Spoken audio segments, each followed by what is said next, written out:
Welcome to the series of integral calculus. हम हमारी जो इंटीग्रल कैलकुलस की बुक है उसमें पहला chapter beta and gamma function देख रहे हैं।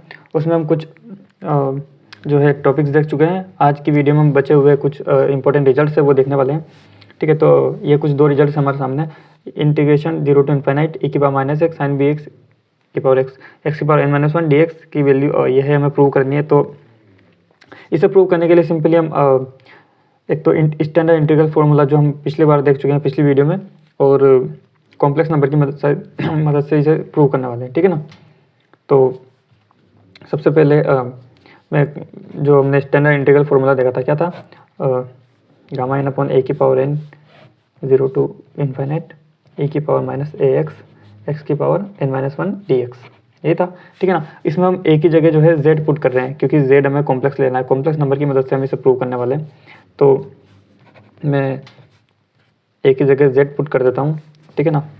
और z को मैं ले लेता हूँ।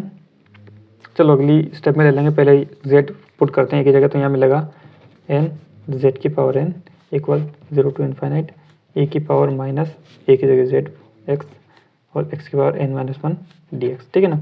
अब इस सपोज इक्वेशन फर्स्ट है, तो इसमें यहाँ इक्वेशन फर्स्ट में हमें z के स्थान पर जो है a माइनस आयोटा भी एक कॉम्प्लेक्स नंबर पुट करना होगा। ठीक है ना।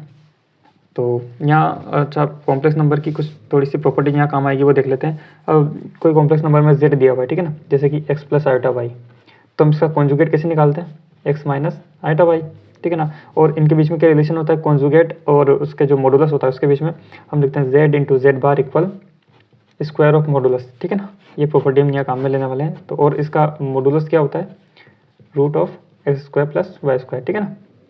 इस कौन जेड का स्क्वायर ये होता है मॉडुलस। तो यहाँ मैं इसे पुट करता हूँ, मैं आर एच एस को इधर लिख लेता हूँ। तो 0 to इन्फाइनाइट ई की पावर जेड की जगह मुझे लिखना है, अब क्या लिखा हमने, पुट किया ए माइनस आयोटा बी। ठीक है ना। तो माइनस ए माइनस आयोटा बी एक्स की पावर n-1 dx की वैल्यू में क्या मिली, गामा n अपॉन जेड की पावर n, सॉरी जेड की जगह तो यहाँ पुट कर देते हैं, जेड की जगह पुट करना है ए माइनस आयोटा बी की पावर n। ठीक है। और इसका कॉन्जुगेट क्या होता है, इसका कॉन्जुगेट क्या होगा, ए प्लस आयोटा बी। ठीक है ना। तो ये प्रॉपर्टी हम आगे यूज़ करने वाले हैं। तो यहाँ तक ठीक है, इसके बाद आगे बढ़ते हैं। ठीक है ना। तो हमें क्या मिला, इंटीग्रेशन 0 to इन्फाइनाइट ई की पावर माइनस ए माइनस आयोटा बी एक्स। ठीक है ना। तो मैं इसे ब्रेक करके लिख लेता हूँ, ई की पावर माइनस, जैसे कि ये जो हमें मिला है, ठीक है ना, इसे ब्रेक करके लिखेंगे तो क्या होगा, ई की पावर माइनस ए पहले लिखेंगे और इंटू ई की पावर आयोटा बी एक्स। ठीक है ना, ए एक्स। तो यहाँ लिख लेते हैं हम ई की power minus a x into ई की पावर आयोटा बी एक्स। ठीक है ना। हमने ब्रेक करके लिख लिया बस। और एक्स की पावर n-1 हमारे पास है ही डी एक्स। इधर हमारे पास है गामा n अपॉन ए की पावर ए माइनस आयोटा बी की पावर n। ठीक है ना। तो हम यहाँ जो है कॉन्जुगेट की प्रॉपर्टी यूज़ करने वाले हैं। तो हमने देखा z इसका क्या होता है, जेड जेड बार। ठीक है ना। तो ये अगर हमारे पास कोई नंबर है कॉम्प्लेक्स नंबर, तो इसका कॉन्जुगेट क्या होगा, ए प्लस आयोटा बी एक्स। ठीक है ना। तो उसकी प्रॉपर्टी, ये वाली प्रॉपर्टी को हम यहाँ यूज़ करें तो इसकी वैल्यू क्या हो जाएगी, स्क्वायर है इसका। ठीक है ना। तो यहाँ मैं सिंपली लिख सकता हूँ ए स्क्वायर प्लस बी स्क्वायर की पावर n। ठीक है ना। स्क्वायर होगा तो हमने स्क्वायर जो है रूट से स्क्वायर को हटा दिया है, और अपॉन में इसका कॉन्जुगेट आएगा तो मैं ऊपर लिख लेता हूँ। ठीक है ना, ए प्लस आयोटा बी। और ये n पावर तो चल ही रही है। ठीक है ना। अगर मैं इस पर n पावर लगाऊँ तो उससे तो कोई फर्क पड़ेगा नहीं। ठीक है ना। और आगे देखते हैं। इसके बाद यहाँ से सिंपली a की जगह मैं पुट करने वाला हूँ p कोस थीटा, और b की जगह पुट करने वाला हूँ p साइन थीटा। ठीक है। यहाँ p की जगह कुछ भी ले सकते हैं, इसका कोई मतलब नहीं है, क्योंकि हम जब सोल्व करेंगे तो इसकी वैल्यू हमें मिलेगी √a square plus b square. ठीक है ना। तो इसकी जगह हम √a square plus b square रख देंगे। तो सपोज इक्वेशन फर्स्ट है, इक्वेशन सेकंड है, तो यहाँ से p की वैल्यू में क्या मिलेगी, हम निकाल ही चुके हैं पहले, तो a square plus b square. और यहाँ से थीटा की वैल्यू क्या मिलेगी, हमें इक्वेशन सेकंड अपन फर्स्ट करेंगे तो यहाँ से थीटा की वैल्यू मिलेगी अपने sine inverse b by a, sorry tan inverse ना, sine upon cos tan inverse theta equal tan inverse b by a. ठीक है। तो इक्वेशन ये सेकंड सपोज है, तो सेकंड इक्वेशन में हम पुट करते हैं। तो 0 to इन्फाइनाइट ई की पावर माइनस ए एक्स और एक्स की power n minus one d x. ठीक,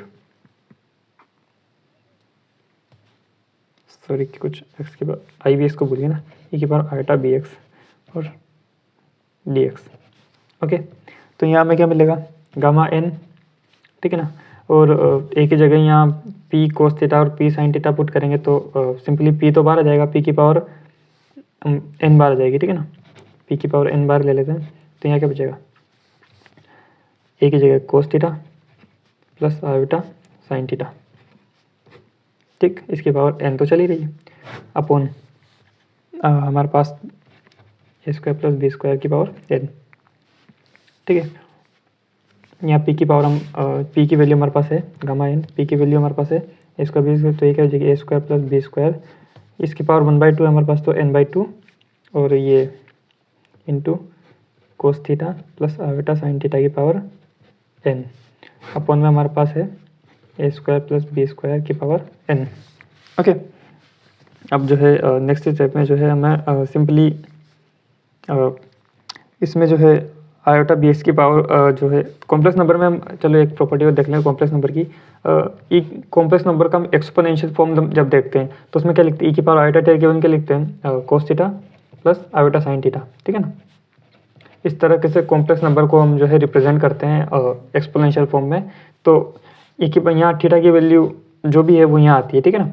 तो यहाँ थीटा की वैल्यू हमारे पास है बी एक्स, ठीक है, तो यही प्रॉपर्टी हम यूज़ करने जा रहे हैं। तो 0 to इन्फाइनाइट ई की पावर माइनस ए एक्स, ठीक है ना, और यहाँ हमारे पास क्या होगी, अगर मैं आई बी एक्स की वैल्यू रखूँ तो कोस, ठीक है ना। अब यहाँ थीटा की जगह हमारे पास क्या है बी एक्स, तो cos b x plus iota sine b x, ठीक है ना। सिंपली हमने ई की पावर आयोटा बी एक्स को जो है इस फॉर्म में रखा है, ट्रिग्नोमेट्रिक फॉर्म में, और हमारे पास एक्स की power n minus one d x, इसकी वैल्यू में क्या मिली gamma n into a square plus b square की power n/2 cos theta plus iota sine theta की power n upon a square plus b square की power n।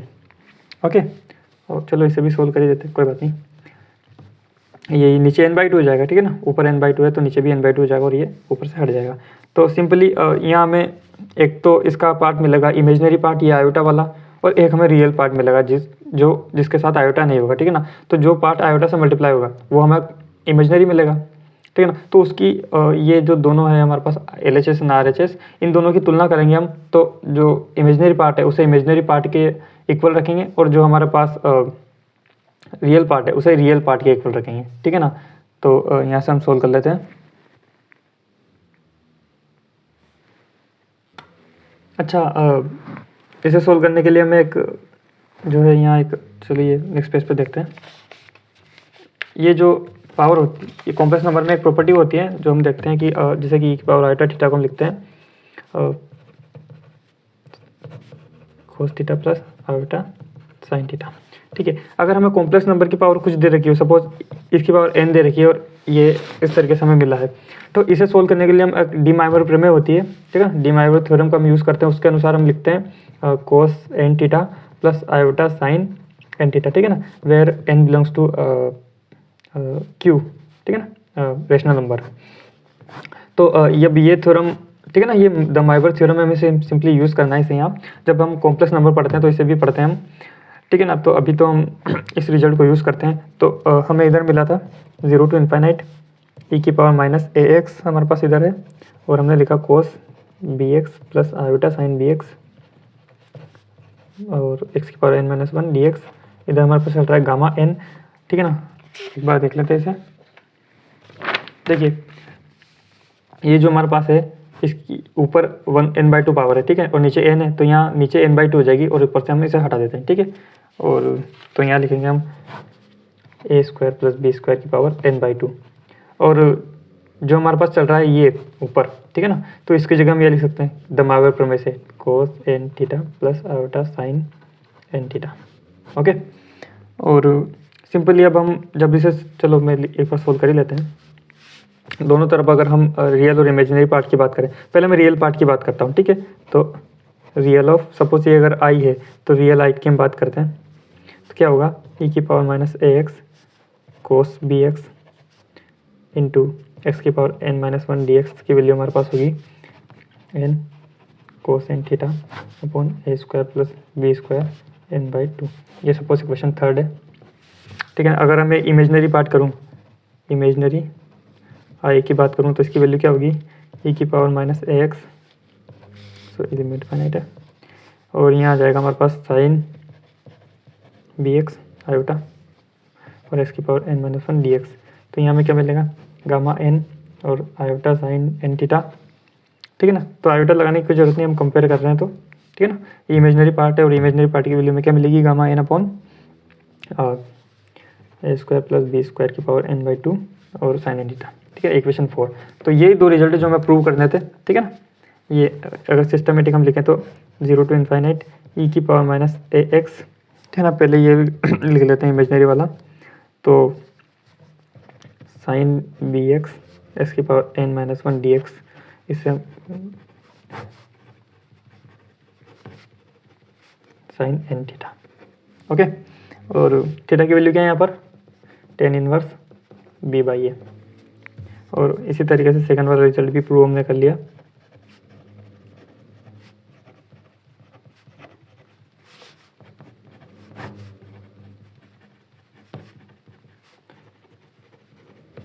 ठीक है, और ये दोनों के लिए कंडीशन है थीटा की। अब एक और रिजल्ट हम देख लेते हैं,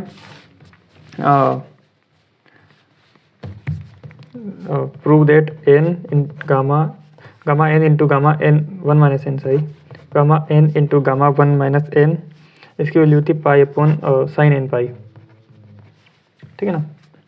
अब वैसे इसका एक्चुअल प्रूफ तो हम हायर मैथमेटिक्स में देखते हैं, लेकिन यहाँ कुछ एक इंटीग्रल होता है आयलर का, उसकी सहायता से हम इसे डायरेक्टली लिख सकते हैं। जैसे कि इसका प्रूफ हम देखें तो फुल प्रूफ हम इसका नहीं देखने वाले हैं। यहाँ सिंपली जो हम बीटा एंड गामा फंक्शन में रिलेशन देखते हैं, पहले उसे यूज़ करेंगे। तो बीटा एंड गामा फंक्शन में बीटा फंक्शन की जो हमने प्रॉपर्टीज देखी थी, उसके जो हमने अलग अलग फॉर्म देखी थी बीटा फंक्शन की, तो मैं वो लिख देता हूँ यहाँ, एक फॉर्म n-1, इस वाली फॉर्म को हम यूज़ करने जा रहे हैं यहाँ 1 प्लस एक्स की पावर m प्लस n, ठीक है ना। और यहाँ क्या था, gamma n into gamma m upon gamma m plus n, ठीक है। इस वाली इक्वेशन में जो है मैं m प्लस n की वैल्यू 1 पुट करने वाला हूँ, ठीक है। तो यहाँ से मुझे क्या मिलेगा, 0 to इन्फाइनाइट एक्स की power n minus 1 upon 1 plus x, ठीक है, और डी एक्स, सॉरी यहाँ डी एक्स भी हो।